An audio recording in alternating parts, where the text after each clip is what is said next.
everybody. Oh, I'm on. Oh, good. Hi, Sophia Summers here, getting ready to do our live reading of Chapter 2, Hitching the Pitcher. Actually, this is kind of funny. I am downloading it on my Kindle right now because I have all different versions of it, but I wanted to make sure I have the actual published version. So, just going to take me 1 second. And I wanted to say welcome. This is going to be a fun live read because for those of you who have already read it, there is the timber fight song in this chapter. So we're going to do, I'm not going to sing it because I have the best news ever.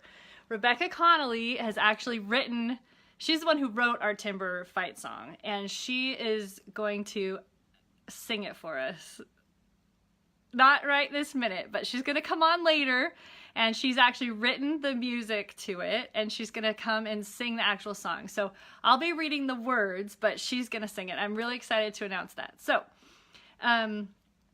I am waiting for a few more people to join us, but we're probably just going to save the video and people can come back and watch it whenever they want. I'm so excited to read Chapter 2 of Hitching the Pitcher.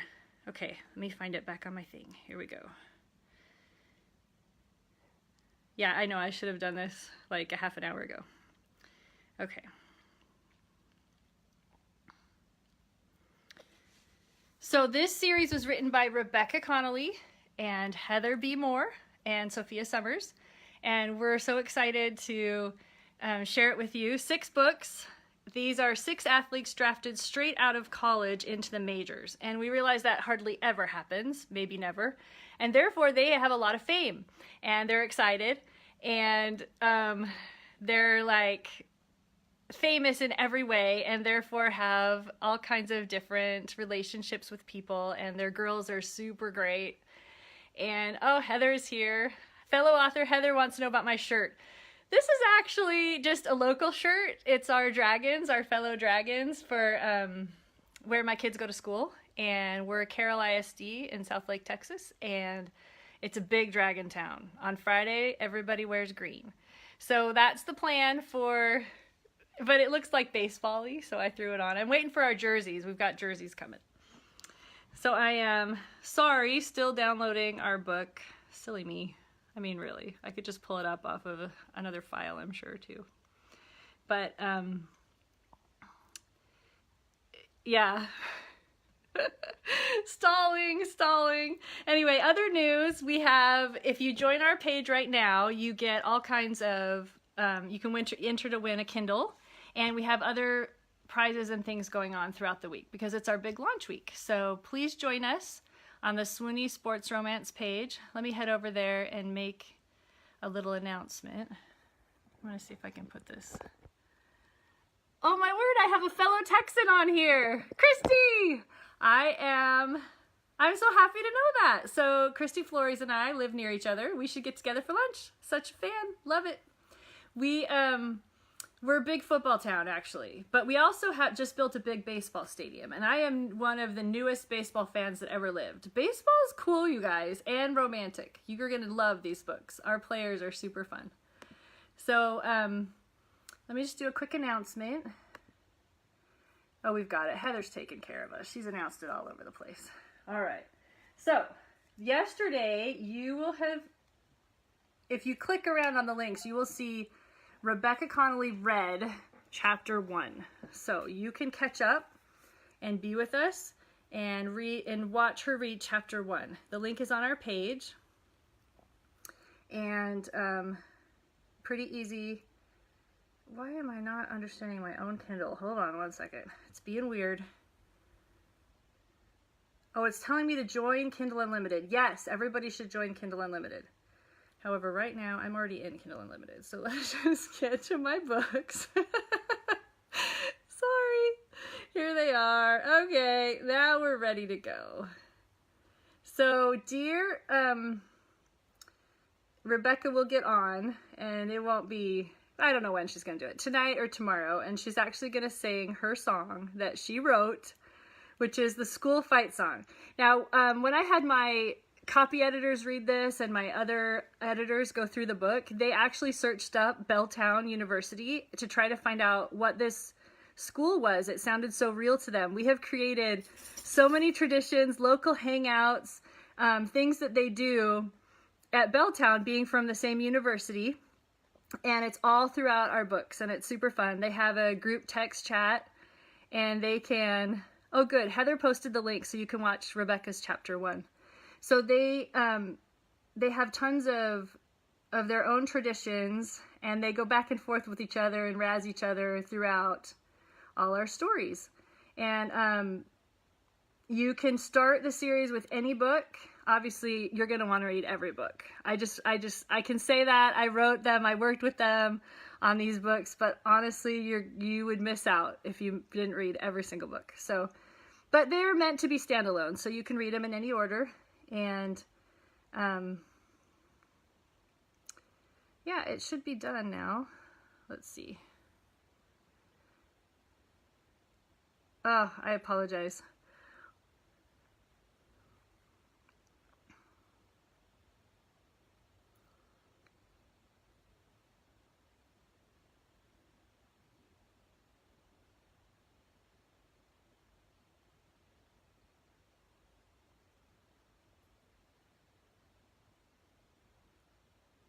Oh, good. So my friend, she doesn't live far from me. Okay, Christy, we're doing lunch. That's the plan. And it's just being really slow. My Wi-Fi must be slow. All right. Any other questions before we start? Oh, Heather, you're the best. Heather's like, I can email you the PDF if you want. Yes, if you could do that really quick while this is being slow, yeah, send it over. My email's open. And I'll just pull it up. I don't want to read an older draft is my only thing. Just in case.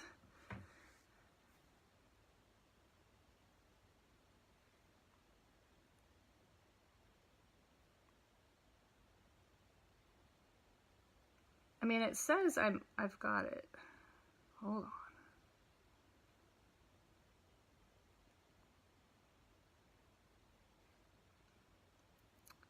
So weird. I'm sorry about that. I can pull up my reader on my laptop, I guess. That will work too. Yay, new friend. Me and Christy, we're working out lunch dates while this all goes down. All right.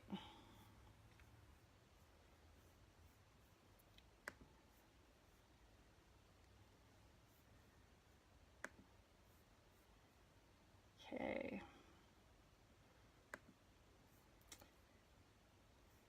There. In the meantime, if I don't get it from Heather, I will pull it up on my Kindle reader on my laptop. Don't know why my Kindle's failing me. Oh, send. Okay, good. All right. Sorry again, guys. Hitching the picture! Yay! Okay, here it is. Oh, it's beautiful. Truly, you guys are gonna love this. If you haven't already read it, for those of us watching, I guess this is good. We're getting a lot of people starting to follow, so that's good. Time for you guys to catch up. Okay. Hitching the Picture, Chapter 2.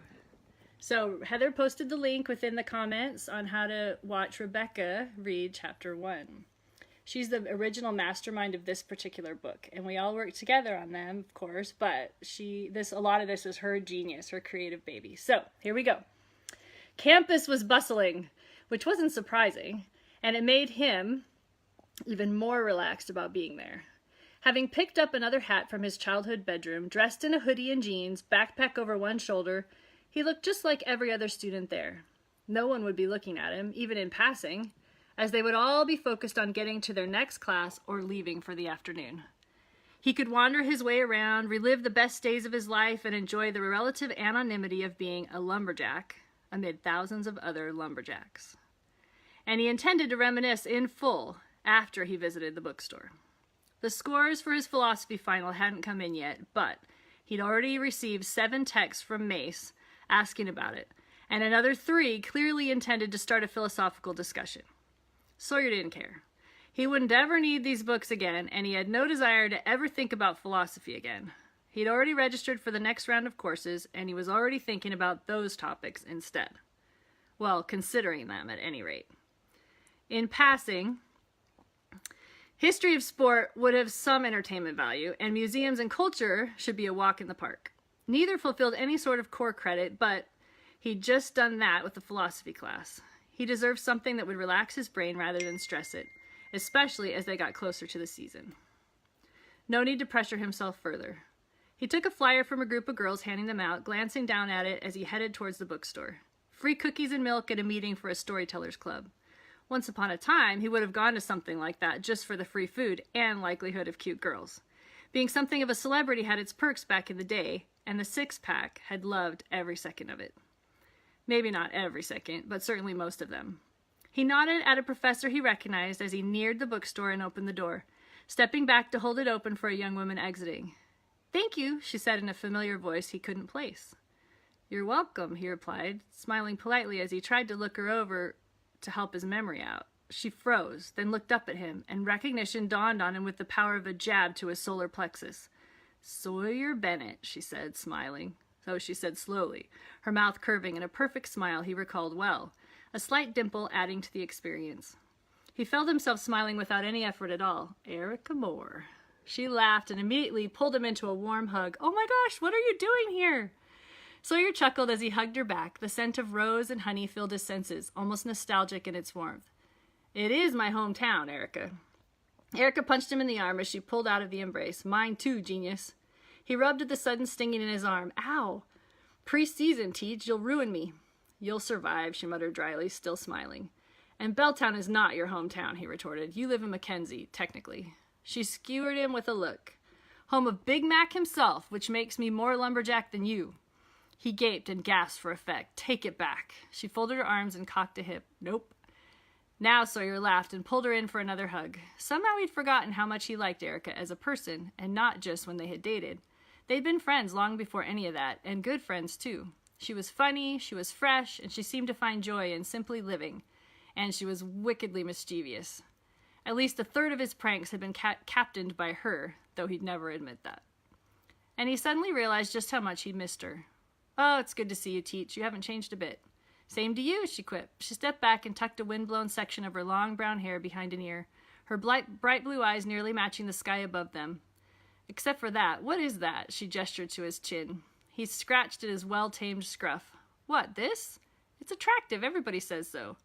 "Do they?" she commented with the raised brow. "Huh, I thought Grizz was the hairy one." Sawyer scowled playfully. "He is, but that doesn't mean the rest of us are hairless." I love that part, by the way. Erica grinned and shook her head. "My gosh, what are you doing here, Sawyer?" He jerked a thumb towards the athletic complex side of campus. "Halftime of the game tomorrow. They're honoring the six-pack." "Are they?" She snorted in disbelief. "Nobody asked me. As the designated tutor of the six-pack and company, I think I should have had some say in any accolades." "Oh, shoot. I knew we forgot to name a reference list when we applied for honors." He snapped in disappointment. "I don't know how we forgot to ask you." "Oh, shut up," Erica laughed. "I think it's great. You guys have really done it. You did what you said you were going to do, and you're all on great teams. Cole had a rough time last year with the Sea Rays, but they're supposed to be much better this season." Sawyer stared at Erica in surprise, impressed, and he would admit a little flattered. "You're following us? Where we're playing and how we're doing?" She shrugged and stuffed her hands into her dark green peacoat. "Nope, just happen to keep ESPN on at all times, and the anchors seem a bit obsessed with you guys." She winked and smiled. "Of course I follow you guys. It's so fun. But I missed where you went after Orlando, and it's been a bit since I've heard your name. You okay? You're not hurt, are you?" "I'm not hurt," he assured her with an easy smile, amused by the suggestion. "After Orlando, I got traded to the Black Racers, but they were in season and full up, so they had me train with their AAA team until they could call me up. I had a great time with the Rapids, and Missouri was a great stop." "Black Racers?" Erica repeated, her brow creasing a little. "Columbus, Ohio?" Sawyer nodded once. "Very good." A quick smile spread across Erica's face. "I'm in Ohio a lot, actually. Sometimes Columbus and sometimes Dayton, just like an hour from you." "Are you kidding me?" He shook his head in awe. "What in the world are you doing there?" "Museum stuff," she replied with a faint toss of her hair. "I'm an assistant curator at a museum in Albany, but they have me travel a lot for special projects elsewhere. Gets me some decent exposure to other places, and I meet the best people. And special projects gives me lots of interaction with the communities." Sawyer cocked his head, his smile turning quizzical. "You didn't go into teaching? I would have thought that was right up your alley." She shrugged. "I tried that route for a while, but I couldn't get much. I teach some community classes when I can, and I head up the education department of the museum. Not that it keeps me that busy. She rolled her eyes and laughed. Actually, that's why I'm up here now. There's a teacher training seminar here, and I'm hoping they let me become an adjunct professor. I've done it for a bit with a small New York school, so need a reference? Sawyer suggested with a grin. As a former student, it's the least I can do. So Erica's smile turned knowing. You were more than a former student to me, Sawyer. Always were. Something in his chest tugged at that, and a warmth slowly spread across his face. And I never quite saw you as just my tutor, he admitted candidly. Her smile remained, and her eyes softened. We did have some great times, didn't we? He nodded quickly. We did. A lot of them. He cleared his throat and straightened. You going to be in town for a bit? The gang will be here tomorrow, and the boys would love to see you. She nodded, but then shook her head. I'm here all weekend, but when I'm not at the seminar, I'm at the farm with the fam. Can't get away even for pizza with the six-pack? He was shocked at how much he wanted her to come with them, how much he wanted to see her again, to really talk. Her nose wrinkled. Don't think so. Meg's pretty set on taking all my time. I wish I could, if that makes any difference.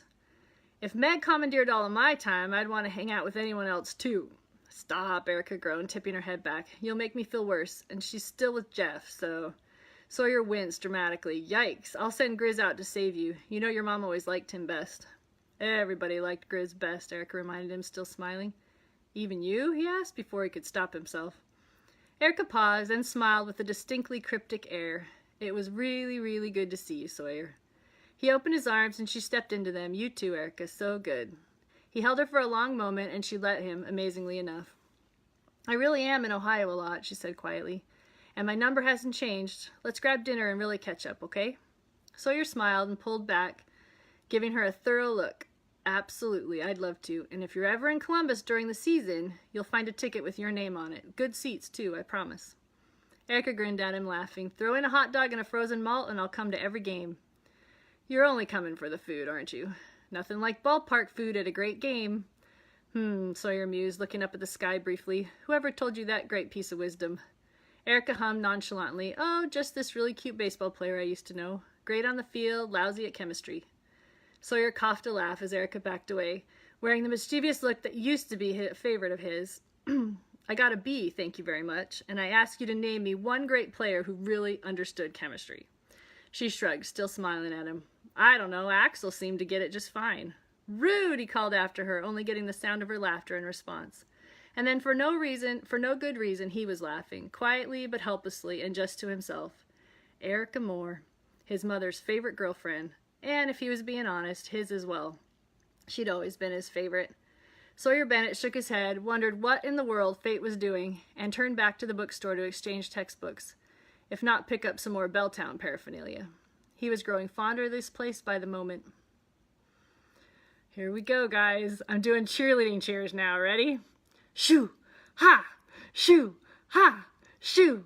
Ha! The cheerleader, standing on top of her male counterpart, crossed her arms over her chest and began to fall backwards as the other cheerleaders beside her, mimicking a cross-cut saw team. She dropped from her partner's shoulders to the ground. The crowd and cheerleaders watched as the top cheerleader fell into the waiting arms of her teammates. Whoa!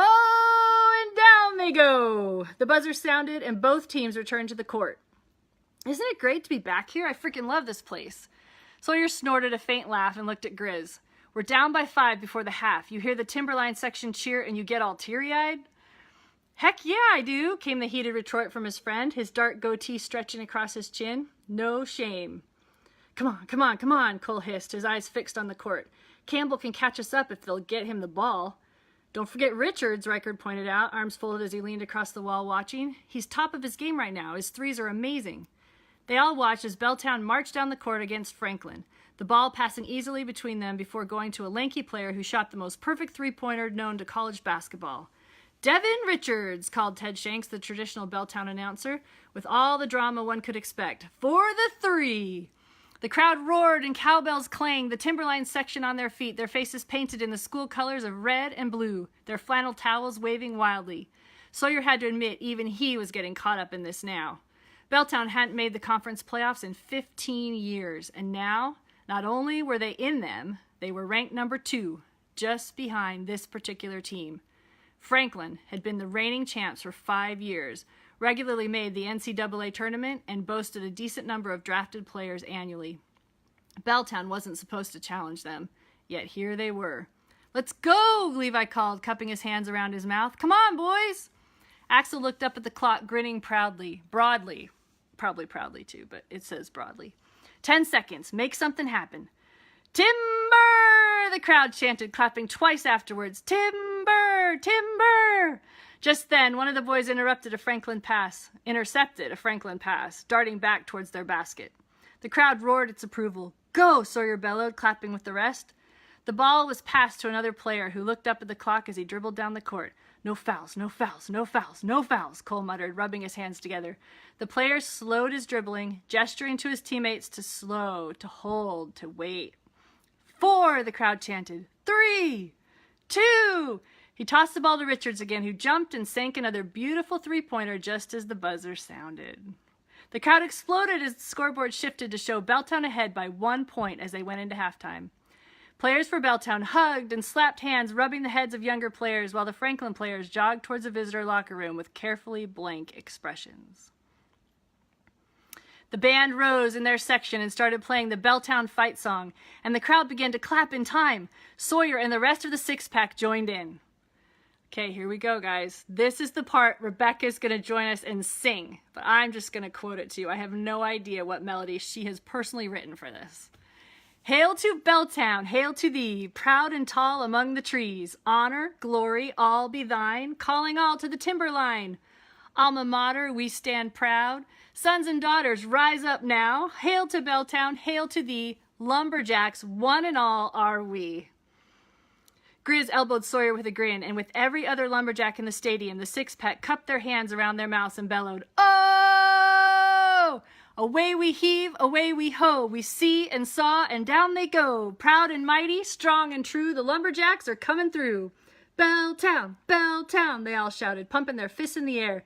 "Ever grateful, ever there, we're lumberjacks, the bold who dare."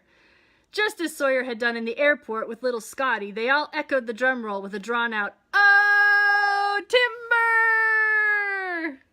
I love that cheer so much. Can I just take a break and say, that's quality. I think a university needs that cheer. Yes. Anyway.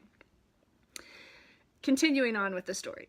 The percussion section beat out the remaining 4 beats, cymbals crashing each time. Sawyer shook his head, applauding with the rest of the Schubert Arena, grinning at the sight of the Belltown mascot, Big Mac the Lumberjack, coming over to greet them.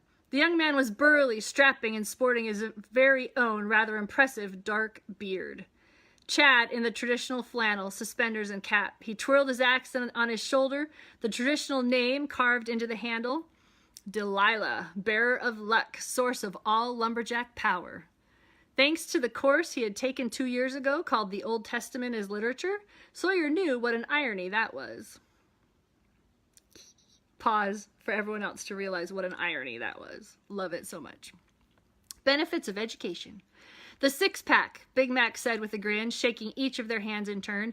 "Big fans, guys. Great to see you." Grizz shook the guy's hand hard, nodding in approval. "Definitely a better Big Mac than the one we had before we left. What's your push-up record, Mac?"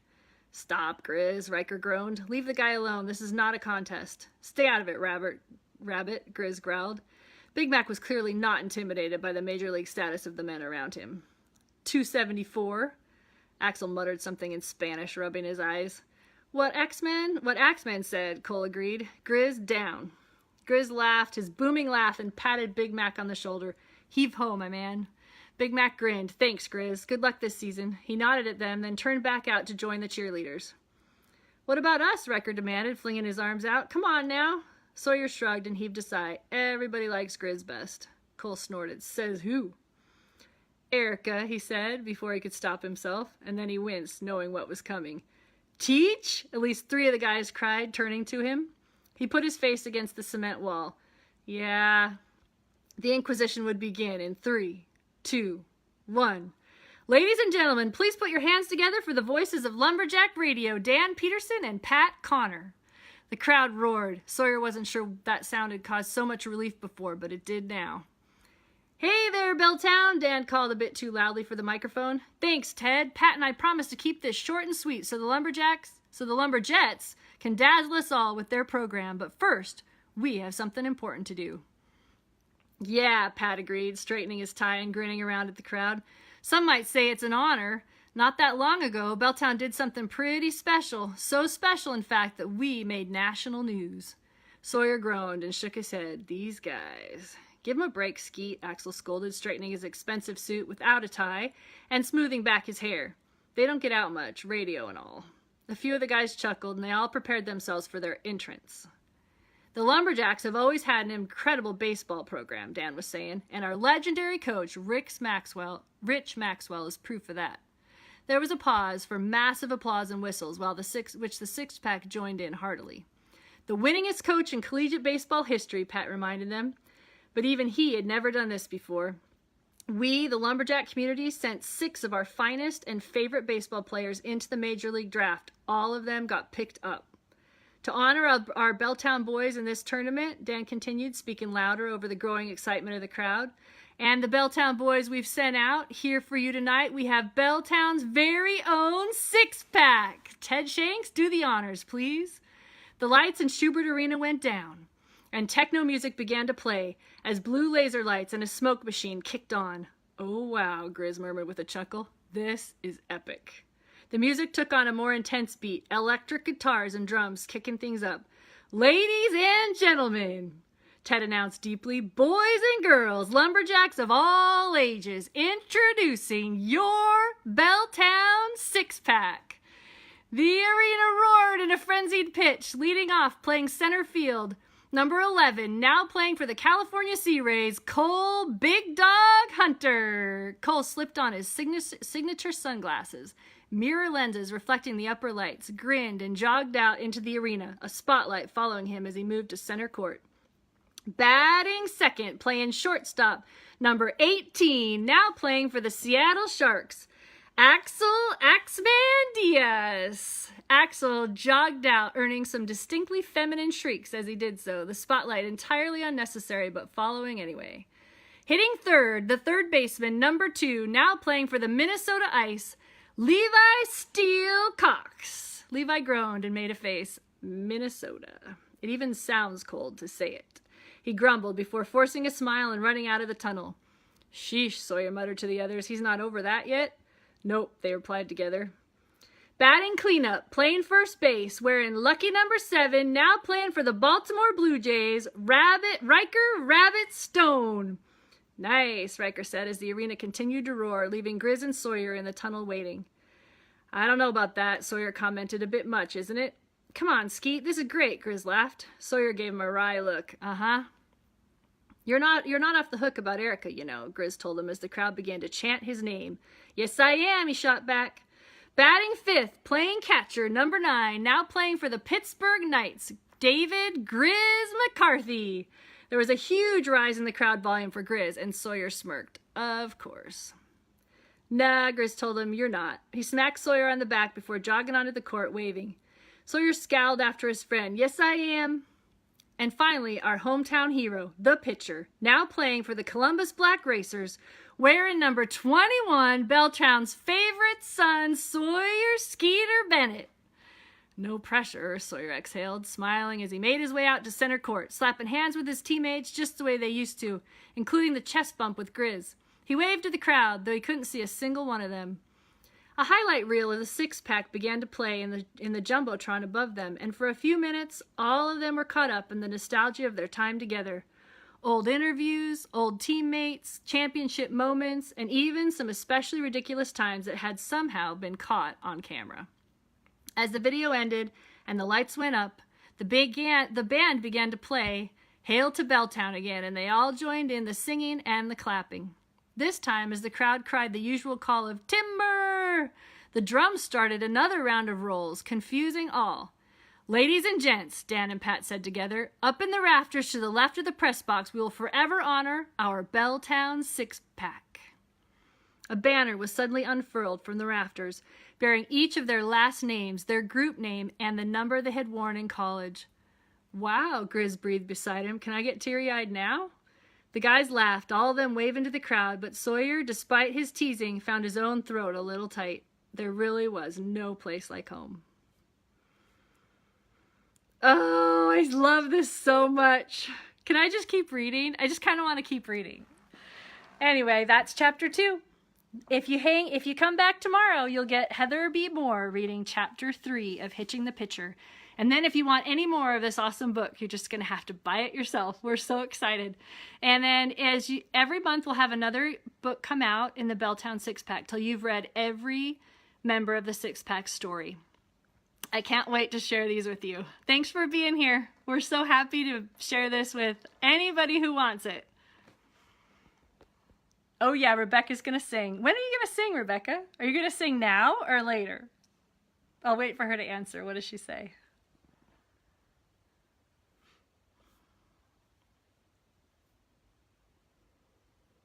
Hi, Mara Harvey. How are you? Oh, she's going to sing tonight. Okay. Rebecca does have a life besides just this. So she's going to finish her daytime life. And tonight, yeah, at work. So tonight, though, Rebecca, you should sing at work. They would love this. Just teasing. Anyway, so she's going to sing tonight. So come back. You'll see probably a notification. So just be waiting. She'll let you know what time and stuff when she gets off work. But watch for the notification. You'll get your own special concert. Solo Rebecca Connolly singing the fight song she wrote for the Belltown University 6-pack. I'm so happy. Here she comes. I'll give you a warning. What is it? Oh, she'll give a warning, meaning she'll tell us when. Okay, great. Perfect. So happy to see you guys. Pleasure to be here. Love being a part of this group. I am thrilled just to be among great authors. Loving Heather B. Moore, loving Rebecca Connolly. Their writings always impress me. So we're just thrilled to be a part. Okay, I'm checking out.